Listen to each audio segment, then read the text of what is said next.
Bien, buenos días.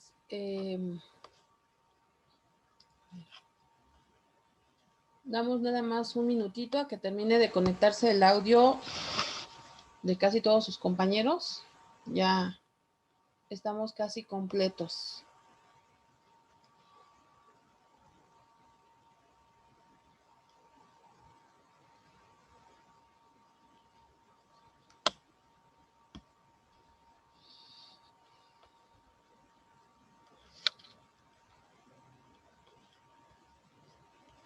Y ahora sí, yo creo que ya. Bueno, ok. Bien, pues excelente sábado. Este ID que les mandé sobre las sesiones, por favor, ahí pónganle esa estrellita en WhatsApp. Ya saben que es para colocarlo en favoritos y no se les olvide. Ya en lo subsecuente vamos a entrar con este ID porque el primero que les había mandado pues se perdió. Les comentaba, creo que a ustedes la semana pasada, como estas sesiones las programé con el celular, creo que por ahí se me pasó eh, programarle que fuera repetitivo sucesivamente en los próximos 2 meses y pues no le di esa instrucción y se perdió. Entonces ahorita pues ya creé esta nueva y ya con esta es con la que vamos a estar trabajando toda la materia de psicopatología. Se la voy a dar a la directora para que ella lo tenga.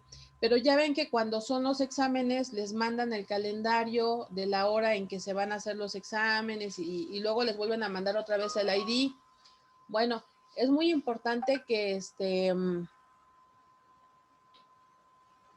muy importante que sigan el que yo les estoy mandando, porque luego a veces en esta situación de que yo se lo mando a la directora y mis compañeras lo ponen en los calendarios, pues ahí a veces se pierde o se va un número o se les olvida que ya hay un nuevo ID y les pueden poner el antiguo y bueno, no. Entonces, este que yo les estoy dando, este que yo generé es el que vamos a utilizar en las siguientes 7, 8 clases que vamos a tener, no sé cómo cuántas sean, ¿sale? Bueno, habiendo ya señalado esto, pues vamos a lo que teníamos ya la semana pasada. Habíamos comenzado a hablar sobre todos estos puntos. Ya ustedes me habían hablado acerca de lo que era la psicopatología. Ya habíamos señalado que esta disciplina pues busca separarse de la psiquiatría y de la psicología, pero bueno, pues propiamente muchas de estas cuestiones, como lo manejamos aquí en el esquema, son de tratamiento psiquiátrico y nuestro trabajo, dice aquí, es un apoyo, es un apoyo. Dado que muchas de estas cuestiones tienen alteraciones fisiológicas, es desde ahí que nosotros no podríamos hacer algo. Desde hace relativamente poco tiempo, bueno, cuando yo era estudiante, mucho se nos hizo hincapié, nuestros profesores nos hacían hincapié, en que nosotros los psicólogos no medicábamos, ¿sale? Nosotros no medicábamos, perdón, pero pues esto está cambiando un poco porque la verdad es que hoy por hoy ya hay algunos cursos especiales para los psicólogos, ¿cómo se llama? Farmacología para psicólogos.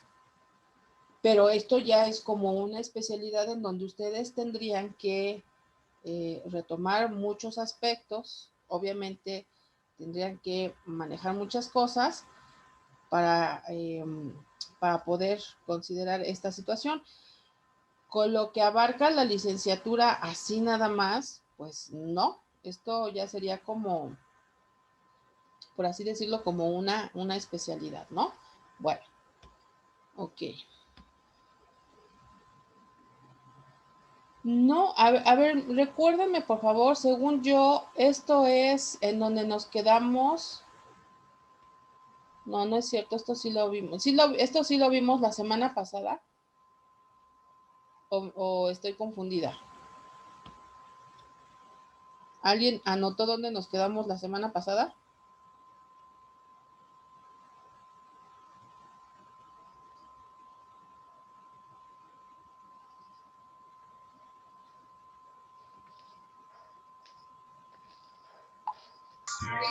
En el CIE. ¿En el CIE? Con tratamiento hospitalario. Sí, en el CIE, sí, bueno, ahí. Creo que esto sí lo esto sí estoy recordando, ¿no? Que les había dicho que ahorita pues está el DSM 5, pero que en realidad nosotros estamos trabajando el 4, pero que de todas maneras no se angustien, de todas maneras cuando ustedes empiezan a ejercer, seguramente ya estará el 6. Y entonces, pues, les decía, ¿no? Como en el caso de los abogados y de los contadores, pues constantemente nosotros tenemos que estar actualizándonos, porque bueno, pues si yo me hubiera quedado con lo de la universidad, pues todavía estaríamos en el 3, ¿no? Bueno, en realidad la verdad es que para los psicólogos conductistas, que es en escuela primaria, donde primaria de primero, no de la escuela elemental, ¿no? Primaria de que es lo primero que yo tuve, o la primera formación que yo tuve como psicóloga. La escuela donde yo estudié era semillero de conductistas. Esto del DSM, pues realmente no es válido. Y después viré mi formación a una formación más humanista y pues tampoco. Si yo hubiera hecho el plan de estudios de esta licenciatura, créanme que yo no hubiera metido pues psicopatología como tal y menos el estudio del DSM. Alguna vez, sobre todo con los alumnos que ahorita están en sexto cuatrimestre, les decía yo que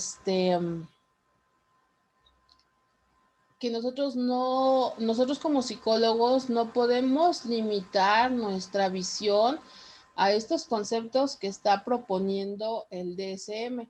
Me acuerdo que una vez me enseñaron, bueno, esto que ahora le llaman meme, un dibujito haciendo alusión a lo que era el psicólogo, ¿no? Obviamente caricaturizado, y decía que el psicólogo, pues era una persona empática, que el psicólogo siempre traía a la mano algo así como una caja de Kleenex, ¿no? Para secar las lágrimas del paciente, del cliente, y ahí varias cositas, ¿no?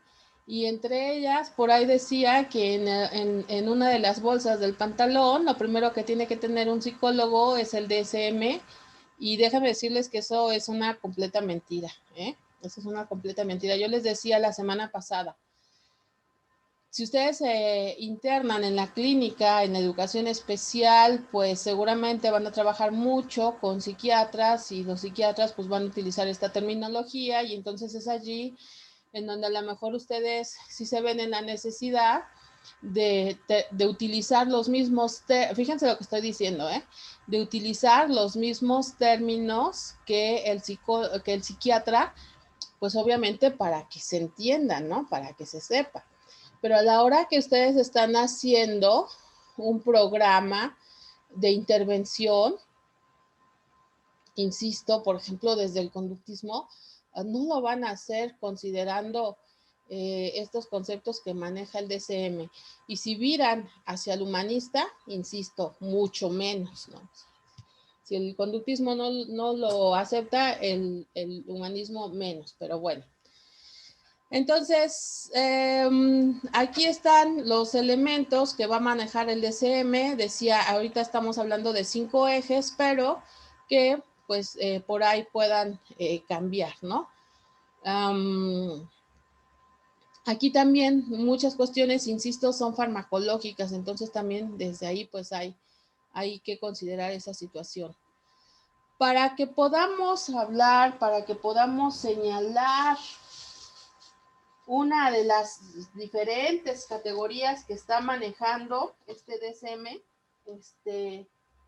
y bueno, no nada más yo diría que para el DSM, sino en sí en términos generales. Nosotros como psicólogos no podemos lanzar una valoración al vapor, una valoración al ahí se va, o nada más, como dicen, a ojo de buen cubero. No, nosotros tenemos que utilizar diferentes herramientas para poder hablar o para poder señalar un diagnóstico y tomar en consideración los conceptos o las clasificaciones que nos están proponiendo. Entonces, allí nos hablan de una valoración biológica, pero ¿a qué se referirá esto de valoración biológica? ¿Qué se les ocurre que puede ser valoración biológica?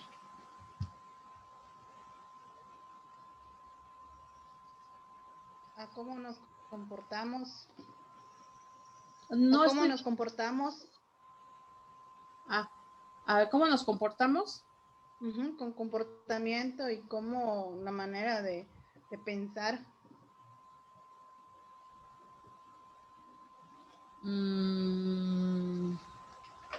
A ver, ¿alguien quiere agregar o señalar alguna cosa diferente a lo que nos está diciendo Claina? Yo.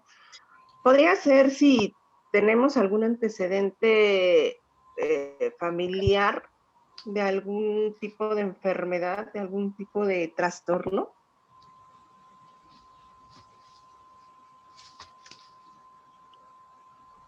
Ok, valorar o identificar si en mi familia hay algún antecedente. Ok, más o menos.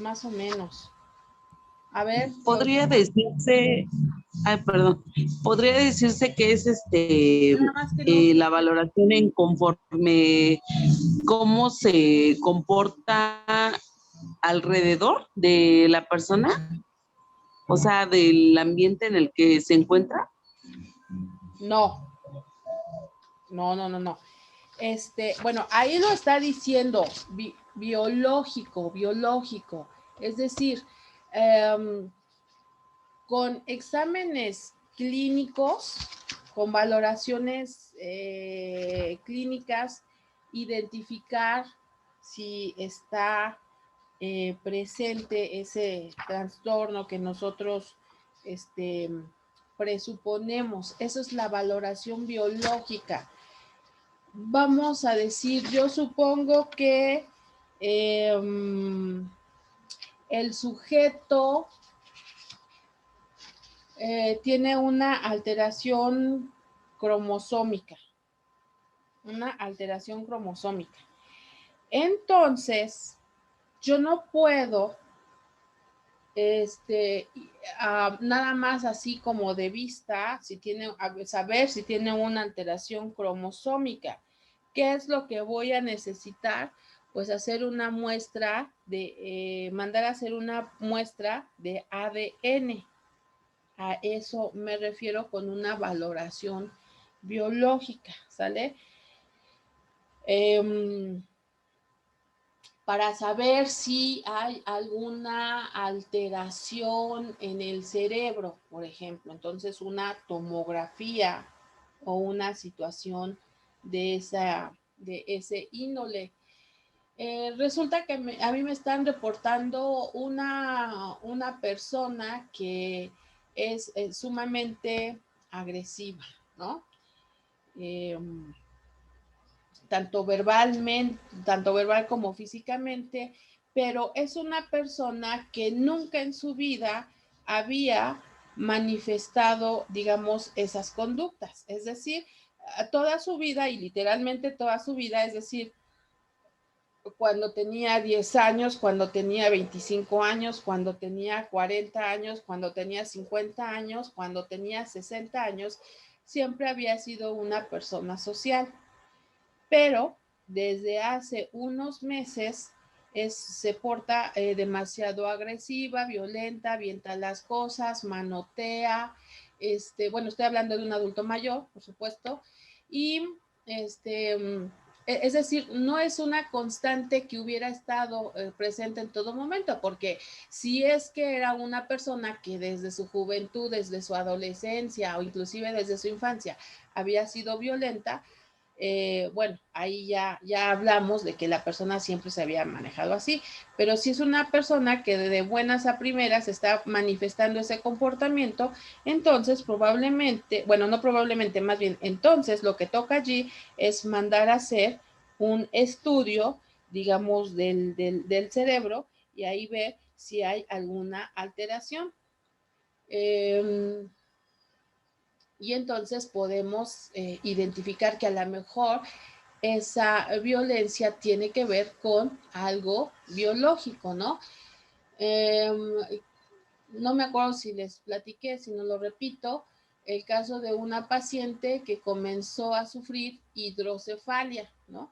Entonces, esta hidrocefalia, que era el hecho de que el agua, bueno, no el agua, sino un líquido que nosotros tenemos en el cerebro, ese líquido constantemente se está renovando, se drena, pero se llena, se drena y se llena, se drena y se llena. Entonces, esta persona estaba teniendo alteraciones en la manera en que se drenaba ese líquido y lo que estaba haciendo era que le estaba oprimiendo específicamente una parte del cerebro y esto es lo que estaba generando que esa persona se volviera mucho más agresiva, o más bien dicho, se volviera agresiva, cosa que en todas sus etapas anteriores no había sucedido.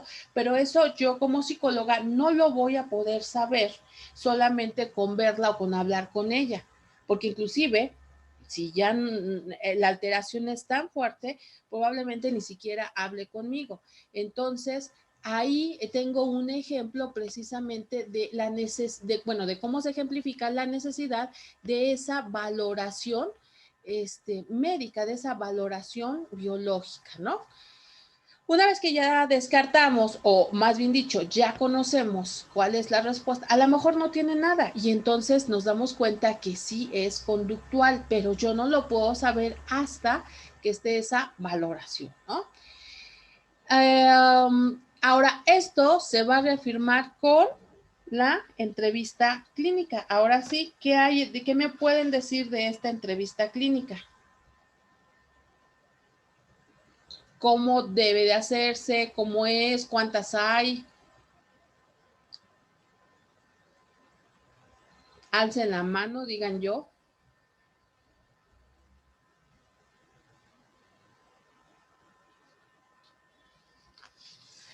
Acuérdense que esto está en el manual que les mandé ya desde la materia pasada, ¿eh?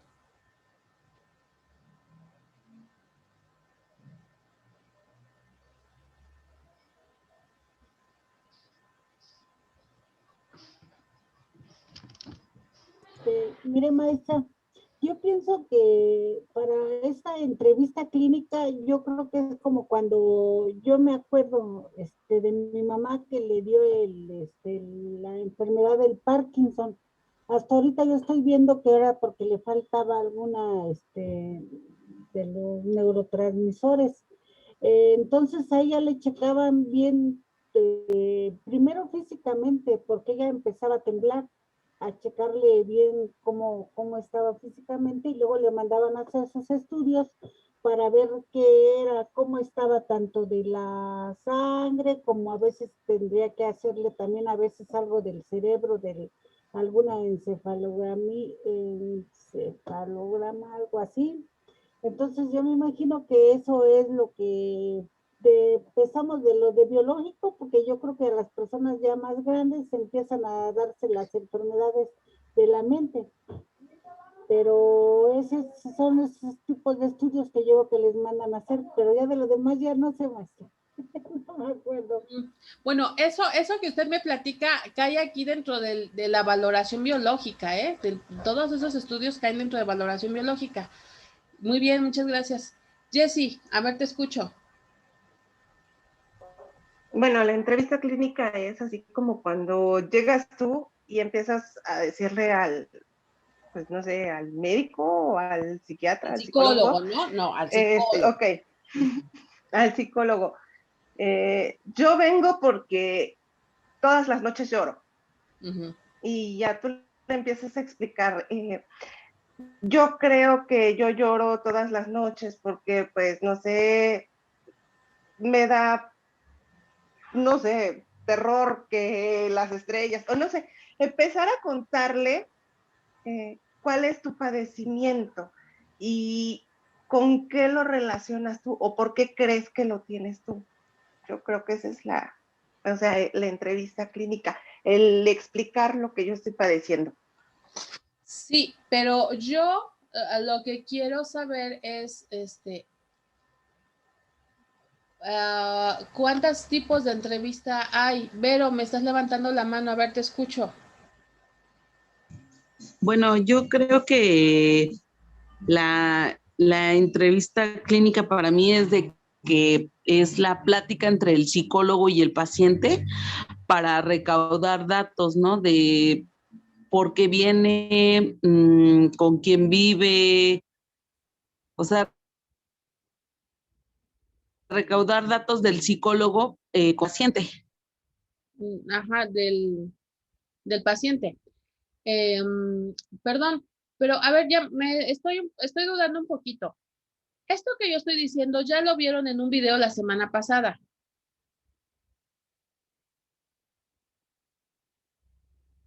Estoy segura que sí, porque a ver, yo, No, yo hice, a ver, perdón, yo hice el cuestionario, el segundo cuestionario, donde viene esto de las entrevistas, de la escala de inteligencia y todo eso, pero eso no lo vimos. O sea, yo lo hice, lo resolví en base al libro de psicopatología, pero no lo habíamos visto en clase. clase grabada, ¿no?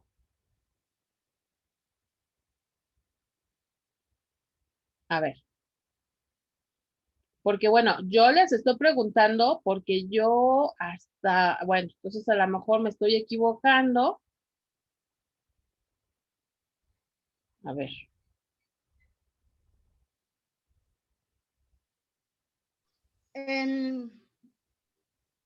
Maestra, creo que en la clase grabada sí lo puso, pero en Zoom no le dio tiempo la semana pasada ajá, de explicarlo. exactamente. Por eso, yo lo que estás diciendo es lo que yo recuerdo, pero ya ahorita estaba dudando porque dije, bueno, pues no me contestan. Entonces, sí, aquí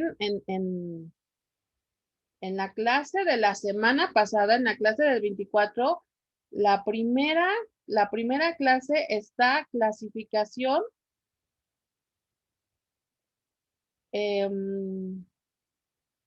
Perdón, lo estoy viendo en el celular y de repente carga muy despacio.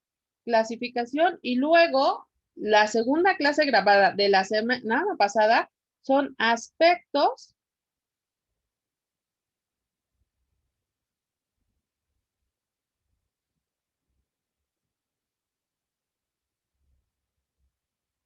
es que en celular es más difícil verlo.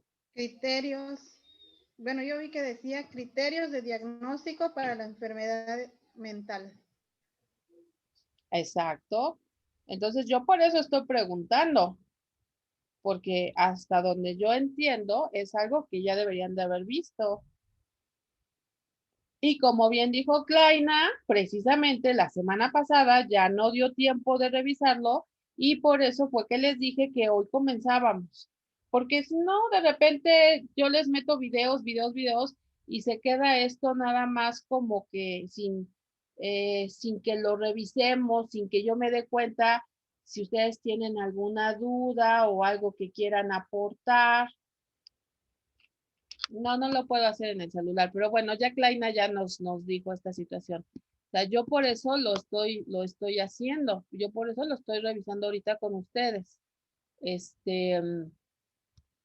Esta cuestión de que nosotros debemos de hacer valoraciones psicológicas. Ahorita quería ver, por ejemplo, qué valoraciones bueno, primero estamos con esto de las entrevistas. Hay 3 tipos de entrevistas. Estas entrevistas, ¿cuáles son? Y también nosotros tenemos que utilizar pruebas psicológicas. ¿Qué tipos de pruebas psicológicas hay?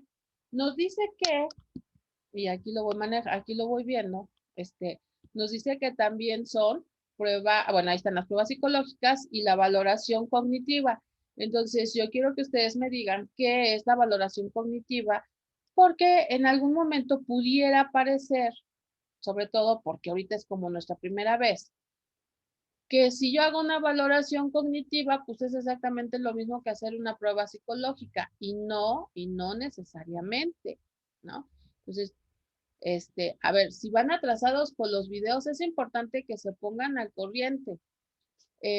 Yo sé que a veces no da tiempo, que debería dar tiempo porque está pensado en las clases son de 2 horas y media, los minutos de Zoom son 40, entonces teóricamente pues ahí queda que casi 2 horas, ¿no? 1 hora con 50 minutos para ver los videos. Y si por alguna cuestión yo no puedo ver los videos, hace ratito me decía una alumna, me tengo que salir porque hoy me toca la vacuna, adelante, ¿no? Ni modo, pues no podemos hacer esto. Muchas veces me han dicho, pues ya me tengo que salir o hoy no voy a poder entrar a Zoom porque tengo que trabajar. Pues yo lo entiendo. O trabajamos o comemos o trabajamos y pagamos la colegiatura, ok, de acuerdo. Pero obviamente, si no ven el video, pues entonces en la semana, ahorita si no habían terminado de ver este video, pues yo ya pretendería que, que fuéramos viendo todo lo demás. Ya hasta tenía preparado el otro video que, bueno, aquí sí tengo duda. A ver, ahorita ustedes díganme. A ver. Esto sí tengo un poquito ahorita de duda de si este video ya lo vieron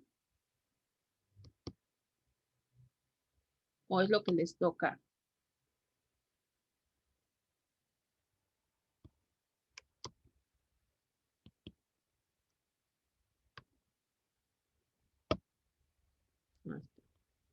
A ver.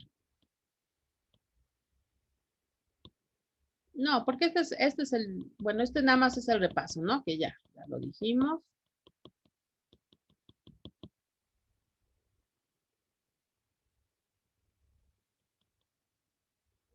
No, esto de retraso mental no, ¿verdad? Esto es lo que van a ver ahorita que terminemos la clase de Zoom. Esto es lo que vamos a ver. Bueno, ok. Entonces, pues ya están aquí. Ya están aquí. Vamos nada más a ir cerrando. Entonces, me voy a regresar a voy a dejar de compartir esta pantalla y me voy a regresar a la pantalla que teníamos hace ratito.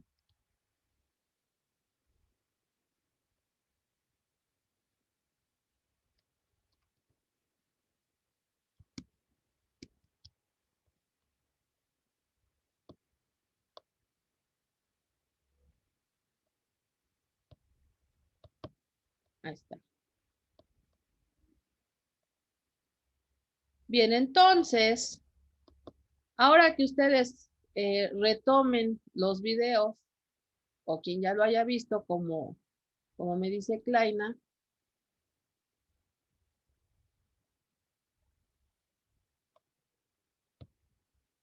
ahí está. Para que yo pueda hacer un verdadero diagnóstico e identifique cuál es el padecimiento del cliente, les decía, no lo podemos hacer al ahí se va, tiene que haber estos 5 aspectos. La valoración biológica, como ya bien Hilda nos decía, hay que estar conscientes de esta valoración biológica, que seguramente nosotros no la vamos a mandar a hacer. Seguramente el psiquiatra la va a mandar a hacer, ¿eh? El psiquiatra la va a mandar a hacer y nosotros tendríamos, eso sí, la responsabilidad de conocer qué es lo que se obtuvo. ¿Sale? La entrevista clínica, esto es lo que sí vamos a hacer, la entrevista clínica. Hay 3 tipos de entrevista, ahí lo van a ver entonces. Entrevista estructurada, semiestructurada y no estructurada. La estructurada es aquel tipo de entrevista donde yo ya tengo delimitado qué le voy a preguntar al paciente, qué es lo que yo quiero conocer del paciente. Y la semiestructurada o la medio estructurada es donde sí, ya tengo algunos tópicos, ya tengo algunos temas que yo quiero indagar, pero voy a dejar que el paciente se exprese y a partir de a partir de las particularidades, o bueno, tomando en consideración las particularidades de lo que me está diciendo, yo voy a hacer otras preguntas. Que de hecho ahorita que estoy pensando, los tipos de preguntas ya los vimos, los tipos de entrevistas ya los vimos en métodos de investigación. La no estructurada es la que es libre completamente. Yo voy con el paciente, no sé, no es que no sepa nada de él, más bien no tengo preguntas específicas que hacerle y voy a dejar que él libremente empiece a expresarse, ¿sale? Entrevista porque, bueno, pues obviamente es paciente-cliente, ¿no? Terapeuta-cliente, terapeuta-cliente. Ahora, las pruebas psicológicas, hay muchas pruebas psicológicas que yo podría aplicar. Estas pruebas psicológicas, chicos, también yo las puedo conocer, yo como psicólogo las puedo conocer ya en cursos,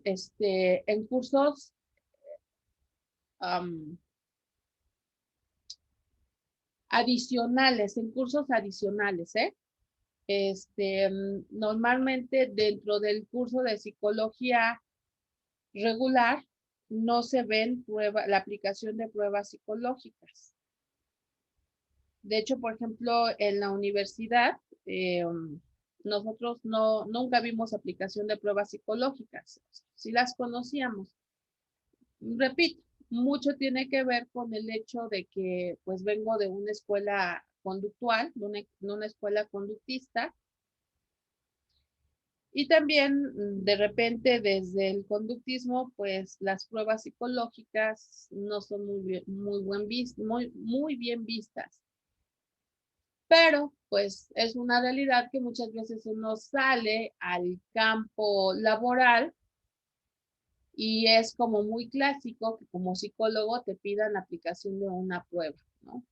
Realmente yo, como psicóloga, solamente cuando estuve en recursos humanos aplicábamos pruebas, bueno, nos pedían que aplicáramos algunas pruebas que la verdad también nada más las aplicaba porque así lo pedía el protocolo de la empresa, pero que porque realmente se pudiera obtener mucho de ellas, pues no. Pero bueno, aquí nos hablan de la WISE, del MPI, nos hablan de otro que es el test de apreciación temática. Insisto, todos estos pues ya se ven en cursos por años, ¿no? Valoración cognitiva, esto sí, para que vean toda esta valoración cognitiva, si es propia del campo psicológico, observar perfectamente al paciente durante la entrevista, vamos a escuchar lo que nos está diciendo. Pero cuando hablamos de la valoración cognitiva, ahí tiene que ver con cómo me está contestando, si está titubeando, si me está hablando con firmeza, si eleva la voz, si al contrario la baja, si mira hacia abajo, si evade, si trata de recordar, ¿no? Se dice por ahí como una característica del lenguaje no verbal que cuando nosotros tratamos de recordar algo, siempre miramos hacia el ángulo superior derecho, ¿no? Entonces, todo ese tipo de cuestiones nosotros las vamos a ir registrando. Si al paciente le cuesta trabajo hilar las palabras, eso también es bien importante. Si se queda trabado en un momento y luego continúa, todo eso, ¿no? si es capaz de expresar emociones, porque a lo mejor yo puedo decir, pues es que se murió mi perro, ¿no? Y la persona está impávida, ¿no? Pero eso no te dolió. Sí, sí me dolió, lo quería mucho. Hay congruencia de lo que te está diciendo versus su expresión, la expresión de su rostro. Por ejemplo, ese tipo de cuestiones también se ve, ¿no? ¿Qué tan cerca o distante se coloca con relación a las demás personas? Por ejemplo, que fuera un menor de edad y que estuviera allí presente alguno de sus cuidadores, su mamá, su papá, ver el lugar que está ocupando con respecto a estas personas. Eso también es muy importante, ¿no? Si se mete en el regazo de la persona o si al contrario, como que se hace a un lado, se aleja, eso también nos habla mucho de las cosas, ¿no? Alguna vez un profesor nos hacía una observación de que cuando hablamos con niños que son maltratados y los papás, por ejemplo, empiezan a hablar, pero de repente mueven la mano y el niño se hace así, seguramente el niño pensó que a lo mejor el papá podía dar un manotazo o una cosa así. Entonces, si el niño de repente se hace así, ahí, por ejemplo, hay algo que nosotros tenemos que ir identificando como psicólogos, ¿no? Y bueno, ya cuando la situación es muy avanzada y que lo va a determinar también el psiquiatra, pues viene lo que sería el tratamiento hospitalario, ¿no? Cuando es necesario el internarlo. Pero, pues ahí ya dependerá del papel que nosotros como psicólogos tengamos. Acuérdense que por aquí hablábamos de que el psicólogo, por aquí está, ¿no? Bueno, es que se tarda en cargar. Hablábamos de que el psicólogo, pues es más bien en este caso un apoyo, ¿no? Entonces el psiquiatra determinará si necesita hospitalización o no necesita hospitalización. Muchas ocasiones, desgraciadamente, la hospitalización no, bueno, ofrece más desventajas que ventajas, ¿no? Porque la persona, bueno, yo creo que alguna vez, desgraciadamente, todos hemos estado o en un hospital cuando menos 1 o 2 días y sabemos que no es muy bonito estar en un hospital. Entonces, para un enfermo, pues resulta un poco negativo, ¿no? Chicos, ya se termina el tiempo, nos queda nada más menos de 1 minutito. Entonces, pues yo los invito a que vean los videos que ya están, ahorita ya se deben de ver en la plataforma. Lo que pasa es que sí, la verdad los puse para que empezaran después de las 12, porque se supone que primero íbamos a tener esta clase por Zoom. La próxima semana yo creo que sí la tenemos en el horario habitual. Acuérdense que nuestro horario es de 12, bueno, esto sí quisiera que fuera de 12:20 a las 3, para que no queden esos últimos 20 minutos ahí volando, ¿no? De las Hay 2:20 a las 3. ¿Mande? Hay examen. No. Sí. El examen es el 7 de agosto y es la próxima semana, ¿verdad? No había pensado en eso. Bueno, de todas maneras, tienen los cuestionarios en la plataforma, ¿no? Nada más faltaría el de esta semana.